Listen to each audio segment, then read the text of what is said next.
ဒီကနေ့လူချင်းရာနေတော့ကဓမ္မမိတ်ဆွေတို့အားအနုမောဒနာတရားအနေဖြင့်ဓမ္မမိဂုဏ်တို့ကိုဖြစ်ဆိုခြင်းအပိုင်း22ကိုဟောကြားပေးမှာဖြစ်တယ်ဒီနေ့ဓမ္မမိဂုဏ်နှစ်ခုလောက်ဖြစ်ဆိုပေးမှာဖြစ်တယ်ပထမမိဂုဏ်ကတော့ပူဇော်ထားတဲ့ဘောဓိပင်ရဲ့အရွက်ကိုမိမိရဲ့အိမ်မှာပူဇော်ထားခြင်းလို့အဲ့ဒီအရွက်ကိုခူးရင်အပြည့်ရှိသလားဆိုတဲ့မိဂုဏ်ဖြစ်ပါတယ်ဗုဒ္ဓဘာသာမှာဘောဓိပင်ကိုအမြတ်တနုပူဇော်လေးရှိတယ်ဇေဒီ၄မျိုးထဲမှာပရိဘောဂဇေဒီလို့ခေါ်တယ်ဘောဓိပင်ကိုမြတ်စွာဘုရားရှင်ဟာဘောဓိပင်အောက်မှာတည်င်းသုံးပြီးတော့ဖယားဖြစ်တော်မူခဲ့တယ်ဒါကြောင့်ဘောဓိပင်သည်ဖယားရဲ့အသုံးအဆောင်တပင်ဖြစ်တယ်ပေါ့ဖယားရဲ့အသုံးဆောင်ဖြစ်တဲ့အတွက်ကြောင့်ပါဠိလိုပရိဘောဂလို့ခေါ်တယ်ဒါကြောင့်ဇေဒီ၄မျိုးထဲမှာဘောဓိညောင်ပင်ကိုပရိဘောဂဇေဒီလို့ခေါ်တယ်အဲ့ဒါကြောင့်နိုင်ငံတကာမှာဗုဒ္ဓဘာသာဝင်တွေဟာ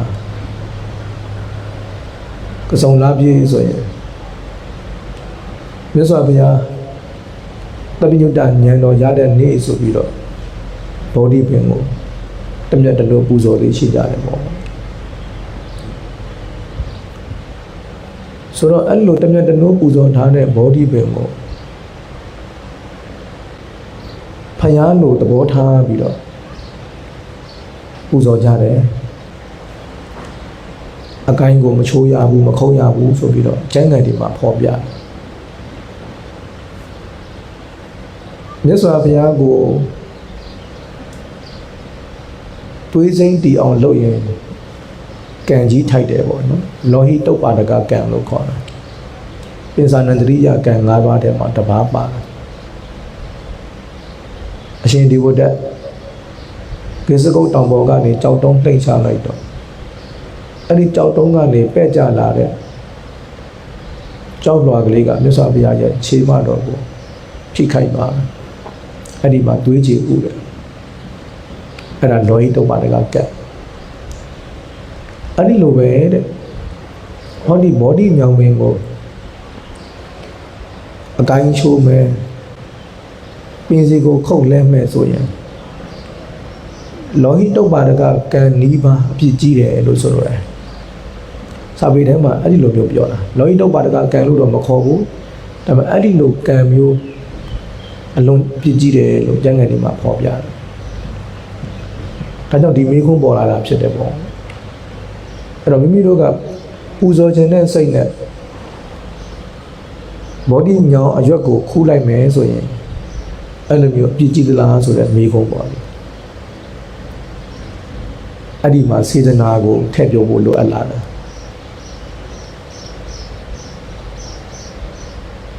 တမင်တကာဘောဓိပင်ကိုဖြတ်စည်းလိုတဲ့စိတ်နဲ့အကိုင်းချိုးတယ်ပင်စီကိုခုတ်လှဲတယ်ဆိုရင်တော့အဲ့ဒါအပြစ်ကြီးတယ်ပေါ့တချို့ဘာသာကြားတွေဗုဒ္ဓဘာသာကျောင်းကန်တွေဇေဒီတွေဘောဓိပင်တွေကိုဖြတ်စည်းတယ်ဆိုရင်ဒါအပြစ်ကြီးတယ်ပေါ့စေတနာနဲ့ဆိုင်သွားတယ်အဲ့လိုမှမဟုတ်ပဲနဲ့ဘောဓိပင်ကိုပြုစုတဲ့အနေနဲ့အချို့မကိုင်းတဲ့ဂိုင်းတွေကိုခုတ်ထစ်ချင်းလိုက်တယ်ပို့ပြီးလှအောင်လို့ဘောဓိပင်ပို့ပြီးလှအောင်ပို့ပြီးတန်အောင်ဆိုပြီးတော့အောက်ခြေအလက်တွေကိုခုတ်ထစ်ချင်းနေတယ်ပုတ်နေတဲ့အကိုင်းတွေကိုခုတ်ထစ်ချင်းနေတယ်အဲ့ဒါကြတော့မကောင်းတဲ့စေတနာမဟုတ်ဘူးပိုကောင်းတော့အောင်ပြုပြင်ပေးတာဘောဓိပင်ပိုတန်အောင်ပိုလှအောင်ပြုပြင်ပေးတာအဲ့ဒါဆိုရင်တော့ အပြစ်မရဘူးကုသိုလ်ရတယ်ဒါကြောင့်အကိုင်းချိုးတဲ့ပင်စီကိုခောက်တယ်ဆိုတဲ့နေရာမှာဘာစေတနာနဲ့ခောက်တာလဲချိုးတာလဲပေါ်မှာမူတည်တယ်ပေါ့စာထဲမှာအရှင်ဒီဝတ္တနဲ့သမားတော်ကြီးဇီဝကကိုနှိုင်းရှင်ပြထားတယ်အရှင်ဒီဝတ္တဒီမကောင်းတဲ့စိတ်ဒေါသစိတ်နဲ့မြတ်စွာဘုရားကိုတွေးချေဥအောင်လှုပ်လိုက်တယ်အလုံးအပြစ်ကြီးတယ်အဲ့ဒီတွေးချေဥတဲ့ခြေတော့ကိုတမားတော်ကြီးဇီဝကဓာတ်နဲ့ခွဲစိတ်ပေးရတယ်တော့ဘုရားရဲ့ခြေတော့ကိုဓာတ်နဲ့ခွဲစိတ်ပေးတော့အပြစ်မရှိဘူးလားဆိုတော့ဒေါသစိတ်မဟုတ်ဘူးလေဘုရားရဲ့အနာကောင်းပါစေကြက်ပါစေဆိုတဲ့သဘောမျိုးနဲ့စိတ်ကူပေးတဲ့အနေနဲ့ဘုရားရဲ့ခြေတော့ကိုခွဲစိတ်ပေးရတာအဲ့မှာကျတော့ကုသိုလ်ရတယ်ပေါ့နော်အဲ့တော့ဘုရားရဲ့ခြေတော့ကိုခွဲစိတ်တဲ့တမားတော်ကြီးစီဝကအကုသိုလ်ဖြစ်ဘူးကုသိုလ်ရတယ်ဒီတိုင်းပဲဘောဓိပင်ကိုကောင်းစေခြင်းနဲ့စိတ်နဲ့ပြုပြင်ပေးတာတချို့အကိုင်းလေးတွေကိုကုတ်ခုတ်ပေးတယ်ရှင်းပေးတယ်ပိုတန်လာအောင်ပြုပြင်ပေးတယ်အဲ့ဒါဆိုရင်တော့အကုသိုလ်ဖြစ်ဘူးကုသိုလ်ရတယ်အဲဆိုရင်မိကုန်းကိုပြန်ကောက်ရရင်ဘောဓိပင်မှန်မှာဖို့ပိုကောင်းမှုအတွက်မဟုတ်ဘဲနဲ့အခုလိုပူဇော်ခြင်းနဲ့စိတ်နဲ့အရွက်ကလေးခူးရင်ရောဆိုတော့ဒါလည်းဖြက်လို့ဖြက်စီးသဘောမပါဘူးလေဒီဘောဓိပင်ပျက်စီးပါစေဆိုတဲ့စိတ်နဲ့အရွက်ကိုခူးတာမဟုတ်ဘူးမျက်မျက်နိုးနိုးနဲ့ပူဇော်ခြင်းလို့ခူးတာအဲ့ဒါကိုအကုသိုလ်လို့ပြောလို့မရဘူးလေနော်စေတနာနဲ့သတ်မှတ်တယ်လို့ဆိုလိုတယ်အဲ့တော့မိမိကပူဇော်ခြင်းနဲ့စိတ်နဲ့အရွက်ခူးတာဖြစ်လို့အကုသိုလ်ဖြစ်ဘူးလို့ပြောရမှာဖြစ်တယ်ပေါ့ဒါကဘောဓိအရွက်ကိုပူဇော်လိုတဲ့စိတ်နဲ့ခူးတဲ့အခါမှာအပြစ်မဖြစ်ဘူးဆိုတာကိုပြောတာပူဇော်လိုတဲ့စိတ်နဲ့မဟုတ်ဘူးဆိုရင်တော့အပြစ်ဖြစ်တာကိုသတိပြုရမယ်နော်ပူဇော်လိုတဲ့စိတ်မဟုတ်ဘူးဆိုရင်တော့အပြစ်ဖြစ်တယ်စော်ကစားလိုတဲ့စိတ်နဲ့နော်လက်စော်ခြေစော်စော်ကစားလိုတဲ့စိတ်နဲ့ဟိုအခိုင်းချိုးဒီအခိုင်းချိုးဟိုရွက်ခုဒီရွက်ခုအဲ့လိုဘောဓိခိုင်းတွေချိုးမယ်ခူးမယ်ဆိုရင်တော့အပြစ်ရှိတယ်ပေါ့အပင်ကိုပိုကောင်းအောင်လုပ်တာမျိုးလည်းမဟုတ်ပူဇော်ခြင်းနဲ့စိတ်နဲ့လည်းမဟုတ်ဘဲနဲ့ဆိုရင်တော့အပြစ်ရှိတယ်လို့နားလည်ကြရမှာဖြစ်တယ်ဒါကပထမဓမ္မမေကွန်းတစ်ခုပေါ့နော်ဒါနဲ့ဆက်ဆက်ပြီးတော့တချို့မေးတာရှိတယ်အရှင်ဘုရားတဲ့တပည့်တော်တို့တိုက်ခန်းတွေမှာခြံဝန်းတွေထဲမှာသူ့အလိုလိုပေါက်နေတဲ့ဘောဓိညောင်ပင်တွေရှိတယ်အဲ့ဒါတွေကိုဖယ်ရှားလို့ရလားနှုတ်လို့ရလားရတာပေါ့တော့ဘောဓိပင်ဆိုတဲ့နေရာမှာမြတ်စွာဘုရားပွင့်တော်မူတဲ့အပင်ကိုဆိုလိုပါတယ်ဒီဘောဓိညောင်မျိုးစိတ်တွေကကမ္ဘာပေါ်မှာအများကြီးပဲလေဘုရားပွင့်တာကအိန္ဒိယနိုင်ငံဗုဒ္ဓဂယာဒေသမှာပွင့်တာဆိုတော့အိန္ဒိယနိုင်ငံဗုဒ္ဓဂယာဒေသမှာပွင့်တဲ့ဘုရားတရင်သုံးခဲ့တဲ့ညောင်ပင်ကိုဒါပူဇော်ထိုက်တဲ့ညောင်ပင်လို့ခေါ်တာသူနဲ့မျိုးနွယ်တူတခြားညောင်ပင်တွေကိုဆိုလိုတာမဟုတ်ဘူးဘောဓိညောင်ပင်တိုင်းတည်ပူဇော်ထိုက်တာမဟုတ်ဘူးဘုရားပွင့်တဲ့ညောင်ပင်သားလေးပူဇော်ထိုက်တာယနေ့ခေတ်ဆိုရင်တော့ဒီဟိုသီရိလင်္ကာနိုင်ငံမှာတပင်ရှိတယ်အိန္ဒိယကနေပြီးတော့အတောကမင်းလက်ထက်ပွားလိုက်တဲ့အပင်လက်ရာတောင်ကိုင်းဒက္ခိဏတာခါဆိုတာအဲ့ဒီဟာစားတာအိန္ဒိယနိုင်ငံကဘောဓိပင်တောင်ဘက်အကိုင်းကိုအဓိဋ္ဌာန်နဲ့ဖြတ်ချလိုက်တာဓာတ်နဲ့ဖြတ်တာမဟုတ်ဘူးအဓိဋ္ဌာန်နဲ့ဖြတ်ချတာဆိုတော့အဲ့ဒီအပင်ကိုသီရိလင်္ကာနိုင်ငံမှာပင့်ပြီးတော့ပူဇော်တာဒါကြောင့်သီရိလင်္ကာနိုင်ငံမှာရှိတဲ့အပင်လဲဒါဖျားပွင့်တဲ့အပင်လို့ပြောရတယ်နောက်အိန္ဒိယနိုင်ငံမှာဖျားပွင့်တဲ့အပင်ကခုတ်လဲခံရတယ်2ကြိမ်3ကြိမ်လောက်ထိခုတ်လဲခံရတယ်အဲ့တော့သီရိလင်္ကာနိုင်ငံကနေမျိုးပြန်ယူပြီးတော့ပြန်ပွားထားတာလက်ရှိအိန္ဒိယနိုင်ငံမှာရှိတဲ့ဘောဓိပင်ကမူရင်းအပင်မဟုတ်တော့ဘူးသီရိလင်္ကာနိုင်ငံကနေပြန်မျိုးယူထားတာ အေးအဲ့တော့ဆိုလိုတာကဖျားပွင့်တဲ့အပင်ဖြစ်အပင်မှသာလေရင်ပူဇော်ထိုက်တယ်လို့ဆိုလိုတယ်သူ့အလိုလိုအလေးကြပေါက်နေတဲ့အပင်နေဖျားပွင့်တဲ့အပင်မဟုတ်ဘူးဆိုရင်တော့မပူဇော်ထိုက်ဘူးပေါ့အဲ့ဒါကြောင့်အိမ်မှာသူ့ဘာသူအလေးကြပေါက်နေတဲ့အပင်မျိုးကနှုတ်လိုက်လို့အပြစ်မရှိဘူးလို့ဆိုလိုတယ်ဒါကဘောဒီအပင်ပူဇော်လိုတဲ့စိတ်နဲ့အရွယ်ခူးတဲ့အခါမှာအပြစ်ရှိမရှိဆိုတာနဲ့ပတ်သက်ပြီးဆက်ဆက်ပြီးတော့ရှင်းပြပေးတာဖြစ်တယ်နောက်ဒုတိယမေခွန်းတစ်ခုဒုတိယမေခွန်းတစ်ခုကမြန်မာနိုင်ငံကဇေဒီတွေမှာတကွန်တိုင်နဲ့ဟင်းသာရုပ်ကိုတွေ့ရတယ်အဲ့ဒါဘာအထိမ့်မဲ့လဲဘာသဘောလဲဇေဒီတဲတဲ့အခါမှာအဲ့ဒီတကွန်တိုင်ဟင်းသာရုပ်မပါလို့မရဘူးလားတော်တော်များများသတိထားမိကြပါတခြားနိုင်ငံကဇေဒီတွေမှာတော့မတွေ့မိဘူးပေါ့နော်မြန်မာနိုင်ငံကဇေဒီတွေမှာတော့အဲ့တကွန်တိုင်ရဲ့အဲ့အပေါ်မှာဟင်းသာရုပ်ရဲ့ဒီသဘောလေးဒါလေးတွေ့ရတယ်နောက်လူတွေကတော့မသိဘူးဇေဒီတဲရင်ဒါပါရမယ်လို့အဲ့လိုထင်သွားတာပေါ့နော်ဇေဒီတဲရင်အဲ့ဒီတကွန်တိုင်ပါရမယ်ဟင်းသာရုပ်ပါရမယ်လို့ထင်သွားတယ်ဘာရွယ်ချက်မှလည်းမသိဘာဆိုလို့မှမသိဘူးပေါ့နော်ဆိုတော့အဲ့ဒါကဘာအဓိပ္ပာယ်လဲဆိုတော့တကွန်တိုင်ထိတ်မှာဟင်းသာရုပ်ထားရတာကဦးဇင်းတို့ဇတ်တော်ထဲကဇဝနဟန္တဇတ်တော်ဆိုတာရှိတယ်အလွန်လျင်မြန်တဲ့ဟင်းသာတကောင်အကြောင်းကိုပြောပြထားတာ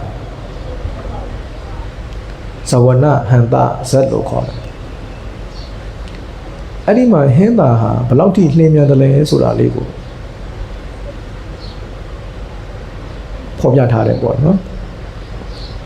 ချင်းမြင်ကြီးကအဲ့ဒီဟင်းသာရဲ့အမြန်နှုန်းကိုသိချင်လို့ဘယ်လောက်မြန်ဆန်လဲဆိုတာကိုအရေးအမွှဲလောက်သိအောင်ပြပြပါဆိုတော့အဲ့ဒီမှာဘုရားလောင်းဟင်းသာကစစ်တီတော်၄ဦးမြားစစ်တီတော်၄ဦးအရှိအနောက်တောင်မြောက်အရက်လေးမျက်နှာမှာထားလိုက်ပါတဲ့မြားစစ်တီ၄ဦးအရှိအနောက်တောင်မြောက်အရက်လေးမျက်နှာထားပြီးရင်တပြိုင်နက်ပြည့်အဲ့ဒီမြားကိုပြစ်လိုက်တဲ့မြားကိုဟင်းသာကမြေကြီးကိုမကြခင်မှာပဲနှုတ်သီးနဲ့ရအောင်ဖမ်းပြီးတော့ပြစ်လိုက်တဲ့မြားပိုင်ခြင်း၄ပိုင်ခြင်းရဲ့ရှေ့မှာချပြမယ်မတူညီတဲ့အရက်၄မျက်နှာကနေပြစ်မှာအဲ့ဒီ၄ချောင်းလုံးကိုရအောင်ဖမ်းပြီးတော့သူတို့ရှေ့မှာချပြမယ်ဘယ်လောက်မြန်တဲ့နှုံးတစ်ခုလဲလျှက်စင်းလို့မြန်မှာနော်ဆိုတော့ရိတ်ခဏပဲတွေ့လိုက်ရမှာညာ၄ချောင်းတစ်ပြိုင်နဲ့ပြစ်တာကိုမြေကြီးကိုမကြခင်မှာရအောင်ဖမ်းပြီးတော့သူတို့အရှိမှာချမှာဆိုတော့တော်တော်မြန်တဲ့နှုံးတစ်ခုပဲအဲ့ဒါကြောင့်ဟင်းသာမင်းရဲ့အမြန်နှုံးကိုသိနိုင်ဖို့လေဘင်းလေးမှာခေါင်းလုံးလေးချထားပေးပါအတန်ကိုပဲကြားရမှာနော်အလွန်မြန်တဲ့အတွက်ကြောင့်အတန်လေးပဲကြားရမှာအဲ့တော့ဟင်းသာရဲ့လေဘင်းမှာခေါင်းလုံးလေးချလိုက်ပြီးတော့တပြိုင်နက်ပြစ်အဲ့တော့ဟင်းသာကတခုံတို့ပြန်ပြေးပြီးတော့အဲ့ဒီပြစ်လိုက်တဲ့မြား၄ချောင်းလုံးကိုနှုတ်သိမ်းနဲ့ကိုက်ပြီးတော့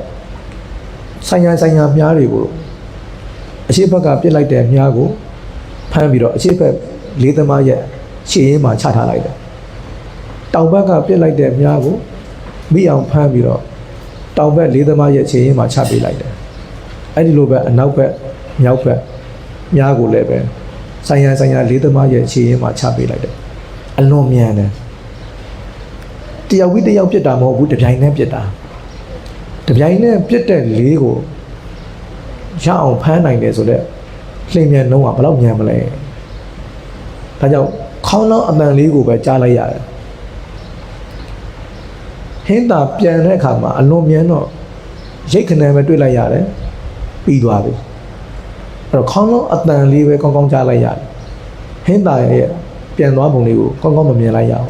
အလွန်မြန်လို့ရှင်မင်းကြီးလည်းအလွန်အံ့ဩတယ်အော်ဟင်းသာမင်းဟာတလောက်တော့မြန်သလားနော်ဟင်းသာမင်းအဲ့လောက်တော့မြန်သလားအဲ့ဒါနဲ့ဘယင်ကြီးကဆက်ဆက်ဆုဆုနဲ့မိကုန်းတစ်ခုပေးတယ်အသင်ဟင်းသာမင်းတဲ့အတော်မြန်တယ်နော်တဲ့အေးတဲ့ဒါဟာငါအားကုန်တော့တာမဟုတ်သေးဘူးတဲ့ဒါအညံ့စားပဲရှိသေးတာတဲ့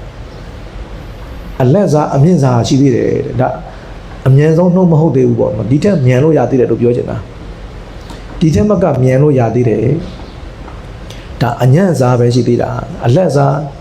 အမြန်နှုတ်အမြင့်စားအမြန်နှုတ်တွေရှိသေးတယ်တော့ဘယင်းကြီးလည်းတော်တော်အံ့ဩတာပေါ့နော်ဟောဒီဟင်းသာမင်းကအဲ့လောက်တော့မြန်လားအလုံးအံ့ဩတာပေါ့အဲ့တော့သူကမိကုန်းတစ်ခုမေးတယ်အသင်ဟင်းသာမင်းကြီးတဲ့အသင်ဟင်းသာမင်းကအတော်မြန်တာပဲအဲ့ဒီထက်မြန်တဲ့အရာမရှိသေးလားနော်အသင်ဟင်းသာမင်းမြန်တယ်ဆိုတာထက်မြန်တဲ့အရာရှိသေးလားဆိုတော့ဟင်းသာမင်းကဓမ္မသဘောကိုပြောပြတယ်အသင်မင်းကြီးတဲ့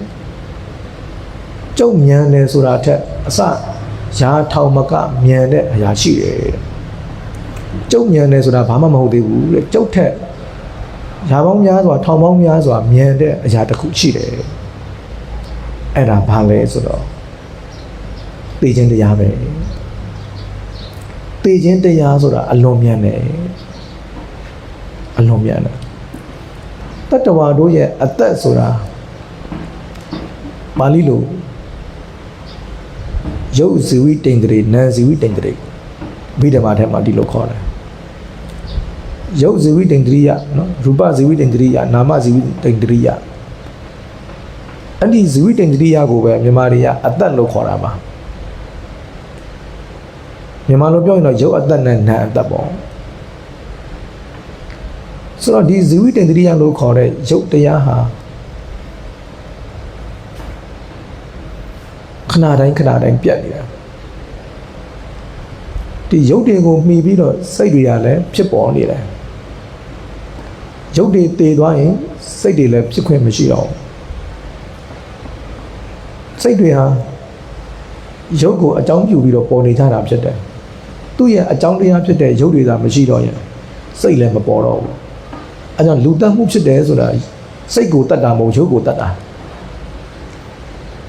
လူတတ်တယ်ဆိုတာလူတယောက်ကိုဓာတ်နဲ့ထိုးလိုက်တယ်လှမ်းနဲ့ထိုးလိုက်တယ်တလက်နဲ့ပစ်လိုက်တယ်ဆိုတာဘာကိုတတ်တာလဲမင်းရုပ်ကိုတတ်လိုက်တာရုပ်ကိုတတ်လိုက်တော့ရုပ်ပျက်စီးသွားတယ်ရုပ်ပျက်စီးသွားတဲ့အတွက်ကြောင့်အဲ့ဒီရုပ်ကိုမိခိုပြီးဖြစ်နေတဲ့စိတ်တွေကလည်းဖြစ်ခွင့်မရှိတော့ဘူးပေါ့ရုပ်ကိုတတ်လိုက်ရင်စိတ်လည်းတည်သွားတာပဲလို့ဆိုလိုတယ်ရုပ်ပျက်စီးသွားရင်စိတ်လည်းပျက်စီးသွားတာပဲစိတ်ဖြစ်ခွင့်မရှိတော့ဘူးအဲ့တော့ရုပ်အတ္တဒီရုပ်ဇီဝိတ္တင်္ဂရီလို့ခေါ်တဲ့ရုပ်တရားဒီတစ်စက္ကန့်လေးအတွင်းမှာအများကြီးဖြစ်ပြနေတာအဲ့တော့ဘာလို့မသေးလဲပေါ့နော်အဲ့ဒီရုပ်ဇီဝိတ္တဒီပြတ်လိုက်အသစ်ပေါ်လိုက်ပြတ်လိုက်အသစ်ပေါ်လိုက်ဖြစ်နေတယ်ဆိုတော့ဘာလို့မသေးလဲနောက်တဲ့အစားထိုးနေလို့နောက်တဲ့ရုပ်တရားတွေအသစ်အစားထိုးနေတော့ကြောင့်သူတွေကမသေးသေးတာလူတွေကအသက်တန်းပြေသွားတဲ့အခါကံကုန်သွားတဲ့အခါသူမဥပ္ပစေတကကံအကျိုးပေးတဲ့အခါမှာတည်ကြတယ်အဲ့ဒါကြတော့နောက်ထပ်ရုပ်အသက်မပေါ်တော့တာအခုလူတွေကမတည်ဘူးဆိုတာကအဟောင်းပြက်လိုက်အသက်ပေါ်လိုက်အဟောင်းပြက်လိုက်အသက်ပေါ်လိုက်အသက်တွေအစားထိုးနေတာအလွန်မြန်တယ်ခုနကဟင်းသာပြောသလိုပဲသူမြန်တယ်ဆိုတာဘာမှမဟုတ်သေးဘူးသူ့ထက်မြန်တဲ့တရားတွေရှိတယ်သင်္ခါရတရားတွေရုပ်သဘောနာမ်သဘောတွေဟာအလွန်မြန်တယ်ဒါကြောင့်ယနေ့ဦးဇင်းတို့တရားဓမ္မတွေရဲ့အတန်တန်မှာရုပ်တွေဟာအလွန်မြန်တဲ့နှုံးထားနဲ့ဖြစ်ပြီးပြတ်နေကြတယ်အလွန်မြန်တဲ့အတွက်ကြောင့်ကိုယ့်ရဲ့အတန်တန်မှာရုပ်တွေပြတ်တာကိုပြတ်မှန်းမသိဘူး မနေ့ကလည်းဒီခန္ဓာပဲမနဲ့လည်းဒီခန္ဓာပဲအခုလည်းဒီခန္ဓာပဲညနေလည်းဒီခန္ဓာပဲနေမှာပါလို့ထင်နေကြတာတကယ်တော့ဟုတ်ဘူးနော်အလုံးမြန်ဆန်လုံးအားကြည့်လို့အဟောင်းပြက်အသစ်ပေါ်အဟောင်းပြက်အသစ်ပေါ်ဆိုတာအစားထိုးတာတွေကတိတ်မြန်တယ်ဒါကြောင့်ကိုယ့်ရဲ့ရုပ်ခန္ဓာတွေနာမ်ခန္ဓာတွေဟာပြက်လို့ပြက်နေမှမသိဘူးလို့ဆိုလိုတယ်အလွန်မြန်လို့အလွန်မြန်လို့အလွန်မြန်ဆန်တယ်ဒါကြောင့်ဟင်းသာမင်းကပြောတာကျုပ်မြန်တယ်ဆိုတာဘာဟုတ်သေးလို့တော့တဲ့ကျုပ်တဲ့အစရာပေါင်းများစွာထောင်ပေါင်းများစွာမြန်တဲ့တရားရှိတယ်အဲ့ဒါဟာသင်္ခါရတရားတွေပဲအဲ့တော့ရုပ်တရားနဲ့တရားတွေဟာအစားမထိုးတော့ဘူးဆိုရင်သိပြီပဲလူတယောက်တည်သွားတယ်ဆိုတာရုပ်အသစ်အစားမထိုးတော့ဘူးချုပ်ငိမ့်သွားပြီနော်အစားမထိုးတော့တဲ့တနေ့ကြာရင်ဒါတည်တာပဲအခုဦးဇင်းတို့တန်တမာဒကာဒကာမတို့ရဲ့တန်တမာရုပ်တွေပြတ်သွားပြီမဲ့အသစ်တွေထက်ထက်အစားထိုးနေတယ်အသစ်တွေထက်ထက်ပေါ်နေလို့မတည်သေးတာပါတကယ်တော့ရုပ်တွေနဲ့နေသည်ခဏတိုင်းတည်နေပါတယ်ဒါပေမဲ့အသစ်ပြန်မွေးဖွားနေတဲ့အတွက်ကြောင့်မတည်ဘူးလို့ထင်တာပါနောက်ထပ်မွေးဖွားတော့ဘူးဆိုရင်ဒါလောကကပြောနေတဲ့သိချင်းတရားဆိုတာဖြစ်လာတာပဲเนาะအဲကြောင့်အလွန်မြန်တယ်လို့ပြောတာအသစ်မပေါ်တဲ့တနေ့ကြာရင်တော့သိပြီပဲเนาะရုပ်အသစ်နာမ်အသစ်တွေစက်ကပေါ်နေတာဒါကြောင့်ဘုရားလုံးဟင်းသာမင်းကပြောတာကျုပ်ဉာဏ်တယ်ဆိုတာတဲ့ညာပေါင်းများစွာထောင်ပေါင်းများစွာเนาะသင်္ခါရတရားတွေကမြန်ပါတယ်ဆိုတော့ရှင်ဘင်းကြီးလည်းအလွန်တန်ဝေးကရသွားတယ်တို့တန်တန်မှာဖြစ်နေတဲ့ယုတ်တရားဉာဏ်တရားတွေမြန်လိုက်တာသိချင်းတရားတွေကမြန်လိုက်တာအချိန်မရင်းတည်သွားနိုင်တယ်အခုဖြစ်နေတဲ့ယုတ်တွေသာရက်စဲသွားရင်အခုတည်ပြီပဲနော်ကိုယ်တန်တန်မှာဖြစ်နေတဲ့ယုတ်တရားတွေရက်စဲသွားတာနဲ့တည်ပြီပဲအဲကြောင့်ဘုရင်ကြီးကတော်တော်တန်ဝေးကတွေဖြစ်သွားတဲ့အခါမှာဘုရားလောင်းဟင်းသာမင်းကမင်းကျင့်တရား10ပါးနဲ့အညီတိုင်းပြည်ကိုအုပ်ချုပ်ဖို့သီလတွေစောင့်ထိန်ဖို့ကိုယ်ကျင့်တရားတွေကောင်းဖို့ဩဝါဒအဆုံးအမတွေပေးတယ်ပေါ့ဆိုတော့ပြောချင်တာကအဲ့ဒီဟင်းတံဇဝနဟန္တဇတ်တော်ကိုအကြောင်းပြုပြီးတော့ဘုရားစေတီတွေမှာတိုင်ပေါ်မှာဟင်းတာရုပ်ကိုထုထားကြတာဖြစ်တယ်ပေါ့အဲ့တော့ဟင်းတာရုပ်ကို